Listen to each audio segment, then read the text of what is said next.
Life in plastic. Is it really as fantastic as some would lead you to believe?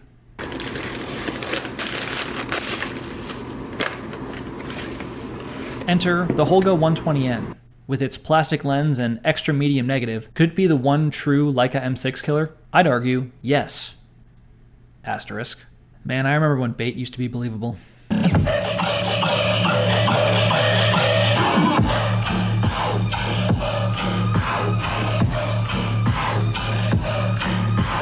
Hot takes aside, I've always felt a pretty strong pull to give the Holga a try. I mean, any camera that I can get in Pepto-Bismol pink deserves a fair shake in my opinion. It's also kind of a rite of passage here on YouTube to put a few rolls through a Holga and then never touch it again. With that spirit of tradition in mind, I sent my special correspondent, me from the past, out into the real world with this precision piece of engineering to really put it through its paces. And to make it extra chaotic, he took it to a music festival. Let's check in with him now.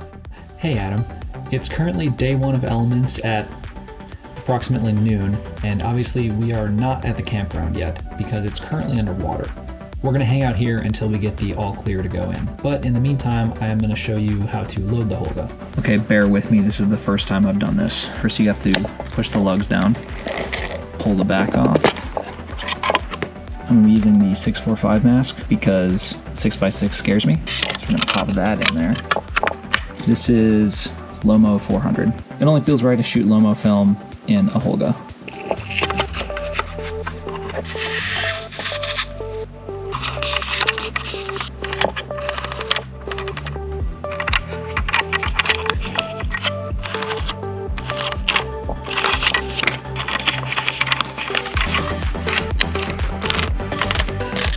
There is no start arrow on the Holga, so you just kind of pop it in, then pop it back on. Then this arrow is set to 16 because I have the 645 back in, and then you have to advance it until you see the number 1. Small dot, medium dot, big dot, even bigger dot. 1. Alright, so now we're ready to shoot. Gonna seal that up and then tape up the rest of the seams to try and prevent light leaks. Funny given the name of this channel. There it is, all taped up. Thanks for the update, Adam. Let's talk through some of the build and features of the Holga while we wait for the weather to clear up. As you already saw, loading the Holga can be kind of a hassle, but after that, operating the camera couldn't be simpler. As you can see here, it comes equipped with a fixed 60mm lens, helpfully labeled an optical lens. Unfortunately, the sonic lens and the taste lens cost extra. It lacks filter threads, and you achieve focus by using the pictures on the barrel of the lens to approximate how far you are from your subject. You have settings for bathroom selfie, shotgun wedding, Mormon family, and mountain. This system is called zone focusing, and I hate it. Below the lens, you have a switch that controls the shutter speed, N for normal, I guess, or B for bulb. Now, don't get too excited because there's no way to attach a shutter release cable to a stock Holga. So if you want to keep the shutter open, you have to stand there with your finger on the trigger the whole time. At least they gave you a tripod socket. Moving to the side of the lens, we find the shutter release.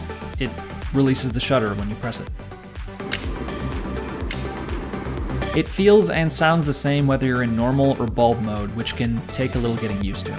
Above the lens, you'll find the aperture selection switch. It can be set to sun or sun with a hat. According to the documentation, this is f11 and f8 respectively, but people online seem to think it's actually f13. So I decided to measure it myself.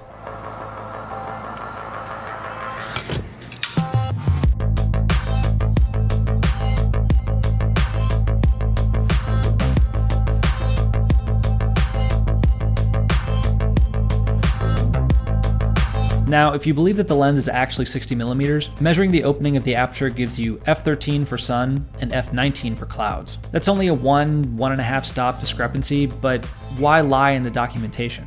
And finally, on top of the camera, you will find what is arguably the most premium feature of the bunch, a hot shoe. More on that later. Let's see how past Adam is doing. Hi Adam. I'm attempting to make contact with the sun god Ra to ask him why he's forsaken us during these trying times. Wish me luck. Cool. Hope that works out for him. This is actually perfect because it gives me plenty of time to gush about the interesting mechanics of the Holga shutter.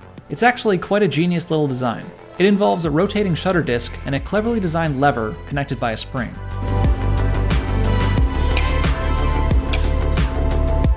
As you depress the shutter button, this spring compresses and starts pushing back in the opposite direction, as is pretty normal for springs.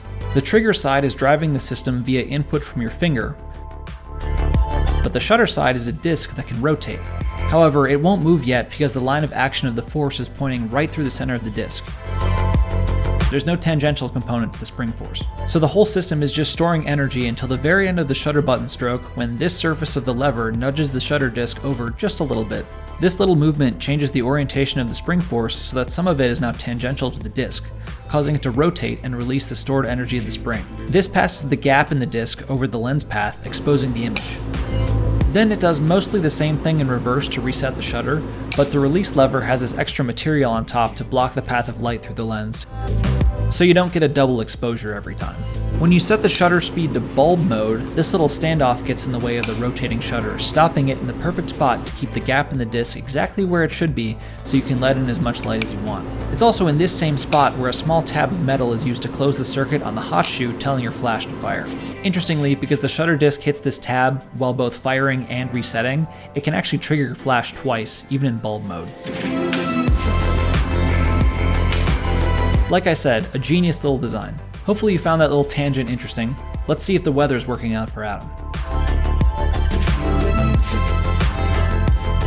Could it be? It is! The sun! Awesome. Now we can finally take a look at some real Holga pictures. This is where we are, and that's where we need to go. It's probably gonna take 2 hours. Are we having fun yet? Oh yeah. We just made the turn. Woohoo! Only an hour later. We have made it to the raceway. We've made it on track, waiting for security.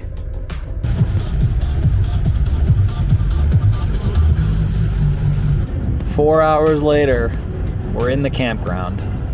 Yes, it really did take 4 hours to get from just outside the gate to our campground. But after setting up camp, I got to take my first Holga shot. And it's pretty promising. All right, say cheese. Thank you. Thank you. Appreciate it. Have a fun night. You too.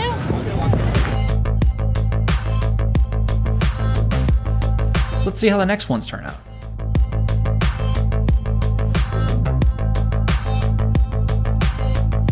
Ugh. Addressing the giant pink elephant in the room, we appear to have encountered the classic Holga light leaks. Light leaks mentioned, like and subscribe. This is despite the copious amounts of gaff tape sealing the back. Curious. Let's press on and see how the evening goes.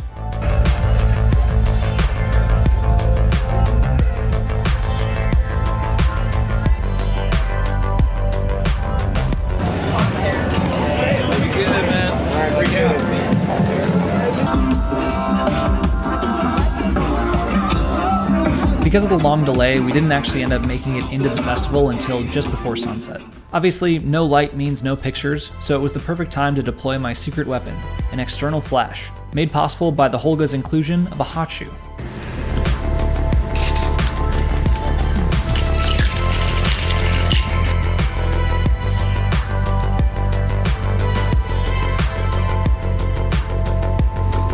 On my unit, I did have to bend the metal tabs just a little bit to make it fit, but if you're not modifying your equipment, clearly you're using it wrong. And thus, the goofiest setup imaginable was born. Camera. More expensive than the camera. Way more expensive than the camera. And the film's probably more expensive than the camera too.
Alright, I'm calling it. This is the best picture I took all weekend. I nailed focus, the flash settings were dialed in, and I even got artsy with it by dragging the shutter to make these spirals.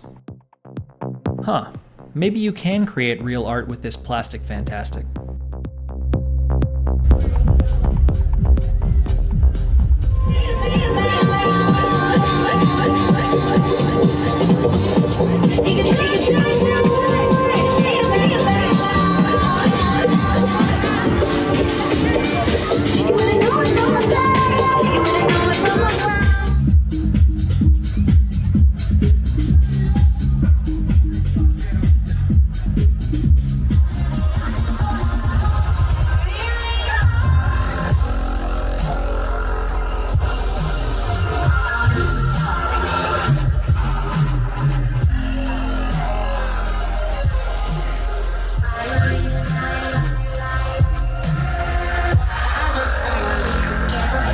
After finishing the Lomo 400 later in the night, I replaced it with some Lomo 800. Reloading this camera without a table to work at is a huge pain in the ass. For my first shot on the roll, I wanted to take a picture of this guy flowing, but forgot that I was on normal shutter speed, leading to this strange double exposure after retrying the picture in bulb mode. Not my best work.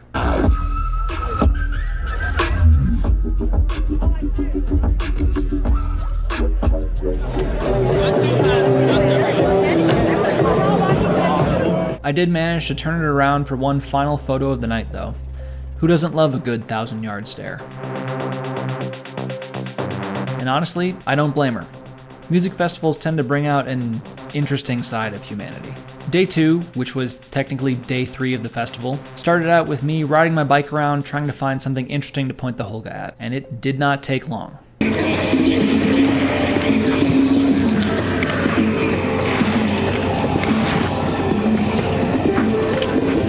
Got it, thank you.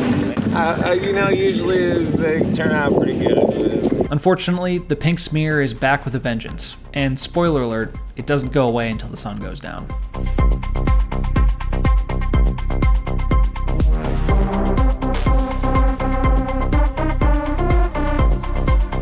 Something of note when shooting 645 on the Holga, when the camera is in standard orientation, your photos will actually be portrait orientation.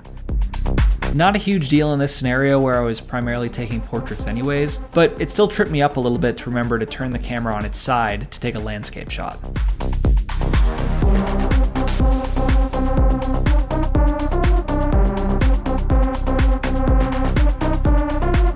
Oh, and there's also no frame lines in the viewfinder, so just do your best, champ. I believe in you.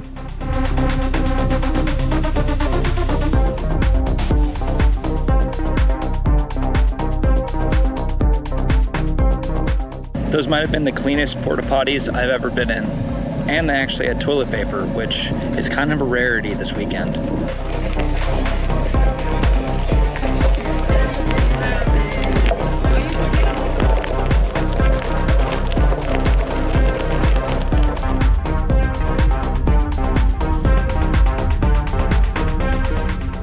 Am I reckless enough to shoot Ektachrome?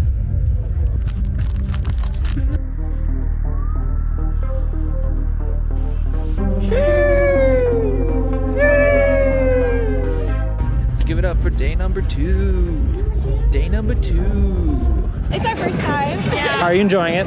We love it. Love it, yeah. Except for the hurricane. Gotta get Buzztronic. All right, ready? 3, 2. There you go. Thank you. Thank you guys. Have a fun time. Ooh,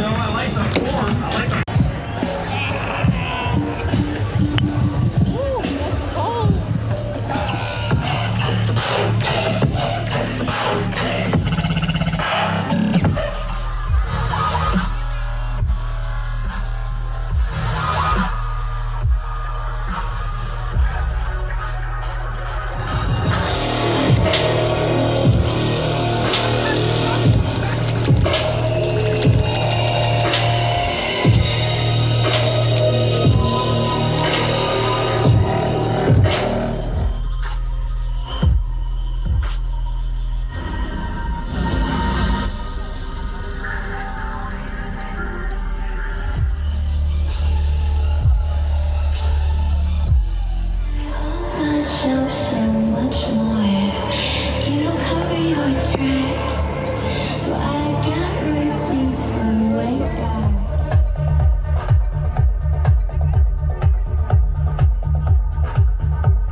For the third and final roll of the festival, I decided to throw in some CineStill 400D into the pink beast, of course only after performing the requisite open heart surgery.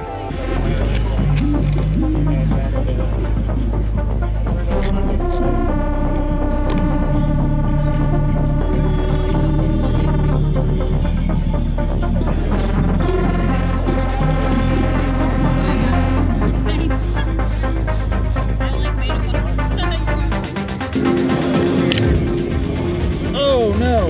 What'd you do? I just like skipped over the notch.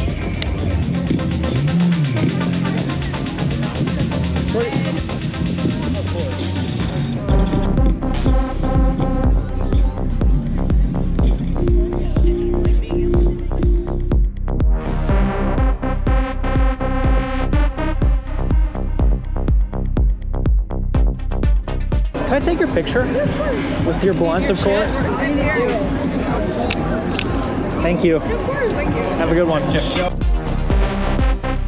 I really should have used some fill flash on this one. The backlighting was just way too strong.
While my flash unit is fairly powerful for its size, I may have overestimated it just a little bit on this one.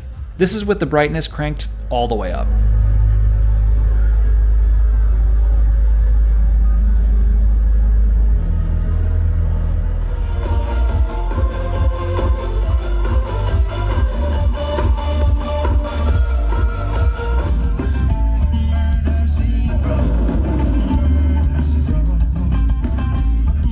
The final photo of the night was another long exposure of someone flowing to the music.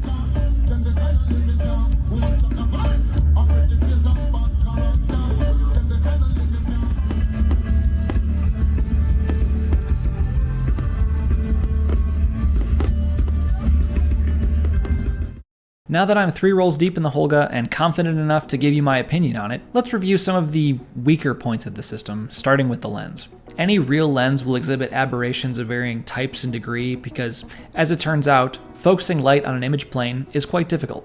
The 60mm optical lens fitted to the front of the Holga is of course no exception, but it's turned up to 11 due to its primitive design and plastic construction. If you look at any of the Holga images, you'll notice some pretty significant softening around the edges of the frame.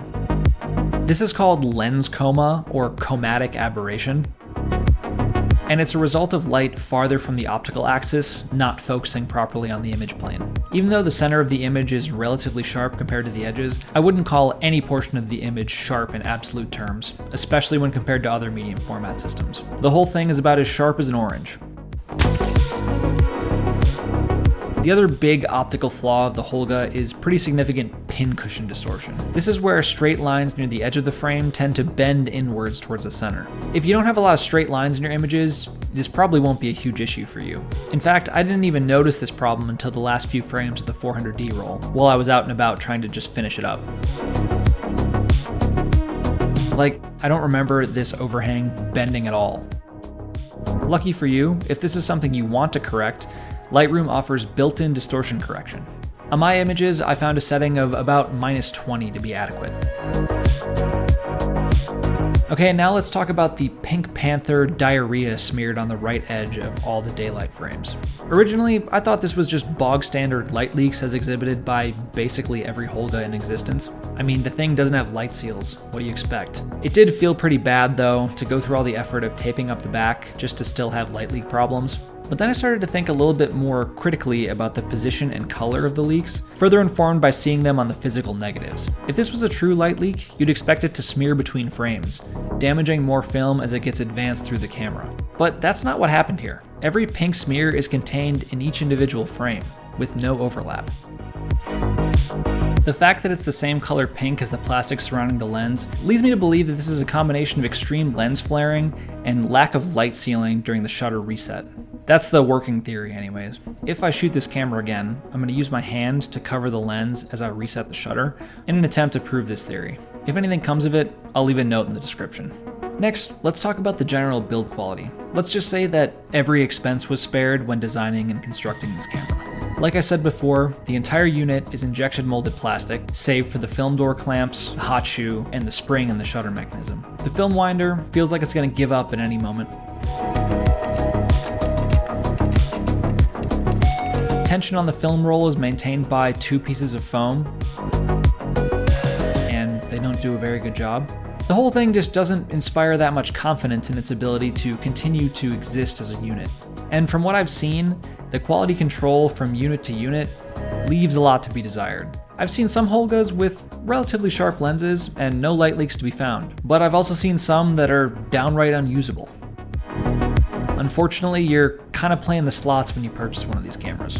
Despite all the less than stellar aspects of the Holga, there are a few bright points. The general feeling of using this camera, coupled with the ease of use, just makes it a fun camera to shoot with. There aren't that many decisions to be made, so when you pick one of your 4 exposure settings, all you have to do is preset focus and take the shot. And the addition of the hot shoe makes this thing infinitely more usable. With a very limited exposure control, being able to add light when necessary is a huge game changer. I mean, half of the day exists in darkness. I found that there are a surprising number of wedding photographers that use the Holga as a second camera with some really good results, and a flash is an integral part to their workflow.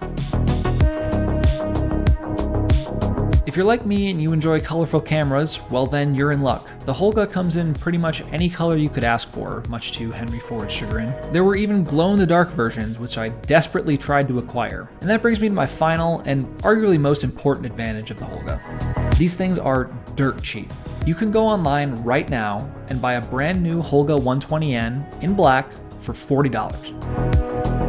Now, you're going to pay a little bit more if you want a color that's been discontinued for a while, but the Holga is by far the cheapest way to get into medium format photography. And there's something to be said about a camera that's accessible to the masses. Oh, and the Holga is also technically dual format by changing the masks, which is pretty cool. I think the Holga formula makes less sense in 35mm, where there are already plenty of cheap cameras that you can get into, but for medium format, you can't go cheaper than this. At the top of this video, I posed a question. Is the Holga 120N the true Leica M6 killer? And I said yes, with a giant asterisk. That asterisk is clearly doing a lot of heavy lifting, but it basically boils down to in certain circumstances. The big brain superintelligence that is the online film community has essentially agreed upon the fact that the Leica M6 is pretty much the perfect camera. It's achieved mythical status, and based on what I've seen, it's pretty warranted. But oh my god, it's kind of a meme at this point. The number of film YouTubers who are taking the most mediocre pictures in the most average places in the world, but happen to be using a Leica M6, so you know that's making the thumbnail and the video title. But a lot of times this conversation around the best camera lacks a lot of context around the environment this camera is going to be used in and what kind of pictures you're trying to take. Like, yeah, the M6 is probably perfect for you in 99% of cases when you're doing general photography looking for the highest quality possible. But could you imagine taking a $3,000 camera to a rave?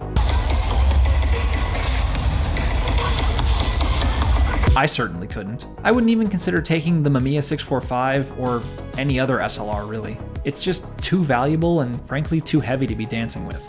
Have you seen people on ketamine and shrooms at the same time? Utterly unpredictable. But with the Holga, I didn't even have to think twice about bringing it into that environment. If it gets wet, if I drop it and it gets stepped on, if it gets bashed in, if the lens gets scratched, it's really no skin off my nose. I'll only be out $40. I spent more on egg rolls at the festival. I've lost more to film lab mistakes. And as far as the look goes, I'm not really interested in perfect images for my rave photography. I specifically wanted a camera with a little bit of character to really embody what it feels like to be at a rave surrounded by people on mind-altering substances. At the end of the day, cameras are just tools to make the images that we want to make. I mean, most cameras can solve most photography problems in the same way that an expensive torque wrench and a breaker bar can both technically tighten and loosen bolts. But not every tool is ideal for every job. The Holga 120N, being one of the cameras of all time, is a uniquely positioned tool for some admittedly niche photography needs.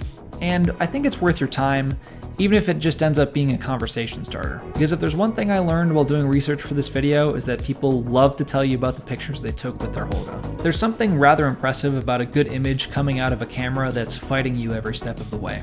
And suffer you will with this hunk of plastic junk. Thank you so much for watching.